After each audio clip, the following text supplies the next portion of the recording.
Hey everyone, welcome back to my channel. And if you're new here, welcome. I'm Dipanita. I post random things, anything that makes me happy. I post it and share it with you guys. I hope you like this video. This is for all my friends who claim to hate reading but they sort of want to try it. Give it a go. I assure you there is nothing quite as peaceful and amazing as reading. Becoming a reader does not require for you to read a bunch load of books. If you read one book a month, if you read 5 books in the entire year, then also you're a reader. As long as you love reading, as long as you find comfort in it, as long as you are obsessed with it, it's all good. I have a few recommendations for you guys based on my choices and my preferences. I thought that these books would be helpful for y'all if you guys want to give reading a try. I promise these books are very simple. They are written in a manner that is grasping. It will not be boring for you. And I recommended these to a few of my friends who do not like reading as much as well, and they too genuinely like these. So I hope that these recommendations help you guys. Well, let's get on with the video. To me, a book that'll make me cry will instantly become one of my favorite reads. If it's written in a manner that'll break me, shatter my soul, make me numb for days, then I'm sold.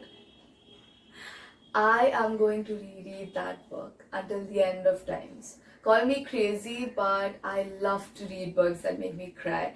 I love being that vulnerable with a book. I will reread to experience the horror.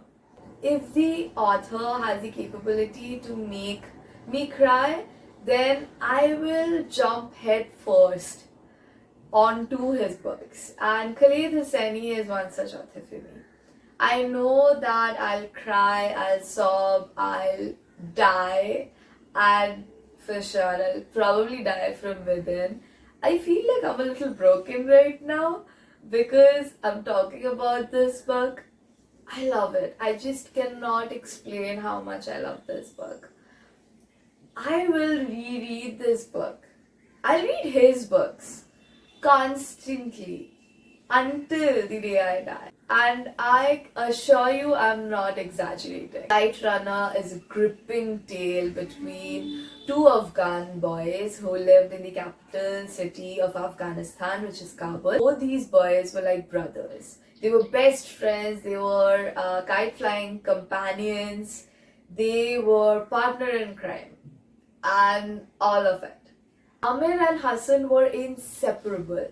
They did everything together. They were like brothers. It was a beautiful bond, but then one betrayal changed everything. And I'm pretty sure I changed a little from within too. I don't think of the same person that I was prior to reading this book. It's about redemption, betrayal, war. It gives us a glimpse of Afghanistan. It gives us a story that is so emotional that you're bound to complete it once you start it.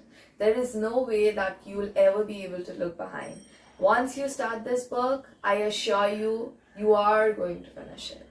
It's going to destroy you. It's going to come with consequences. Of course, you are probably not going to be the same person again, but you will fall in love with reading. And you'll fall in love with Khaled Hosseini's writing. We all have heard about the epic Mahabharata and the story of Draupadi. We know what happens, but all of it is from a narrative of a man. Men who cannot even begin to comprehend what it was like for women in those times. This story gives us a glimpse of Draupadi's narrative, her perspective. It shows us the entire Mahabharata through her eyes and gives us a lot of women perspective. It tells us how it was for those women, what really happened, how it happened, and what they thought of it. It's a fast-paced book, and I'm sure you're going to love it if you love retellings. This book is extremely empowering. It has impeccable writing. The writing style is spectacular. You will not have a problem to follow. I know that most of the people who do not like to read sort of feel that they are forgetting while they are reading it because of how difficult the writing style can be. If you start with authors such as Tolstoy or Dickens, or honestly, even if you're reading Jane Eyre by Charlotte Bronte, I think that you will face this problem. The classics are a little difficult to begin with, so I always recommend contemporary fiction or romantic comedies to my friends because I know that the writing is simple, it's easy to follow, and it is gripping. So here's another recommendation which I think you would really enjoy. For my World War enthusiasts, have you ever thought what it would be like to read a book that is written in the perspective of death? Well, this is one such book for you. The Book Thief is one of my favorite books of all time. The book personifies death and is written in the most exceptional manner. Marcus Zusak is such a beautiful writer that once you start reading The Book Thief, you will be compelled to carry on. You will find compassion and love for the little girl who became the book thief. Second World War was definitely a hard time for most of the people there. What was it like for the Jews? We have a glimpse of it. But what was it like for the Nazi Germans, who were not Nazis, who sympathized with the Jews, who helped them behind closed doors? This book gives us a glimpse of that. This is such a beautifully written book. If you haven't read it, you must. In fact, everyone must read this book at least once. And if you do, let me know what your thoughts are because it's one of my favorite reads and I would love to know what you thought of it. I do not really want to give away most of this book. I do not want to deprive you of the joy that is The Book Thief. It is going to make you cry, probably. It is going to shatter your soul, of course. Like I said in my previous review, books that shatter you are one of the best books ever. And this book is exceptionally well written. And I assure you, if you read The Book Thief and if you can go through a couple of chapters, you will not be able to stop and you will fall in love with reading. Once you go through with a couple of chapters, you will find yourself devouring this book as if your life depended on it. This historical fiction is a kind of book that even if a person claims to hate reading, once they read this, they would never be able to say the same thing again. Most of my friends who do not like reading, I always end up recommending psychological thrillers to them. It's one of those things, that a curious mind would not want to stop reading until and unless they know what actually happens at the end. So books that give you twisted turns and a lot of curiosity are the ones for those who do not like reading. Obviously, for the ones who do like reading, they would pick it up on their own. But for those who do not, I always suggest them thrillers because I know for a fact that once you start reading thrillers, you will become obsessed. The Girl on the Train is a very simple thriller. It does not complicate things a lot and you would actually enjoy it. I remember reading this book in one sitting back when I was a teenager in school. I loved it. I loved it so much that I recommended this book to every one of my classmates. Rachel is a divorcee who boards the train every single day and she's obsessed with this couple who seem extremely perfect to her. She fantasizes about them, she imagines how it is like being in their position, and in her mind they are the most perfect, romantic, sweet couple that there could be. And obviously all of that from the window pane. That is where the train stops. It halts for a while and she just stares at them. She knows that at that time they are in the balcony and she's very obsessed. She witnesses something that changes everything and she goes on a mission to unravel the secrets. One mystery at a time is being unraveled and she realizes that she is some or the other way tangled up in this situation. This mess is a mess that she doesn't know what to do about. It perplexes her more than she could have anticipated. Her life becomes a tangled web that sort of traps her in it. Somehow everything leads to her life and she has no idea how. She is beginning to understand that a lot of what she believed to be true was definitely not. It is a very twisted book and honestly I loved it. I'm sure you would enjoy this book if you pick it up. It's thrilling, it's plot driven and it's insane. If you're a hopeless romantic and you're looking for a cute, cozy romantic comedy, then this is definitely the book for you. It is extremely sweet, it is everything that you would want in a romantic comedy, and well, this rom-com has to be one of my favorites. It is made for hopeless romantics like us and it's pretty short read too.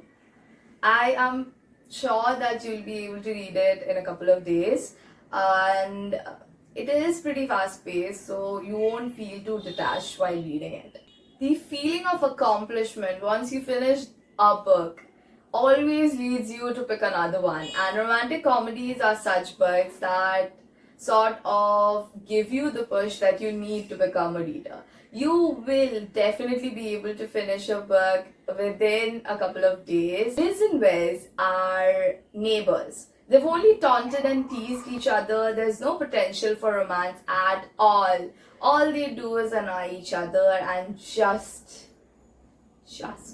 taunt the life out of each other. But Liz finds out that her childhood crush is in town and he has taken a liking to Wes. So even if she hates it, she has to seek help from Wes so that Liz can have her better than the movies sort of cozy, love at first sight, amazing best friends to lovers trope kind of romance.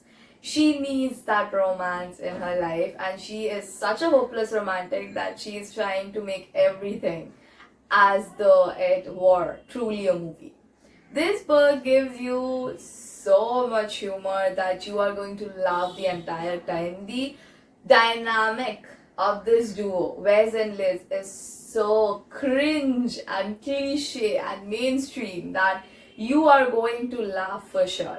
The whole purpose of this book probably was to make you laugh because it is pretty cliche, pretty predictable, but you will love it. You will get into this book and you will devour it whole, I promise you.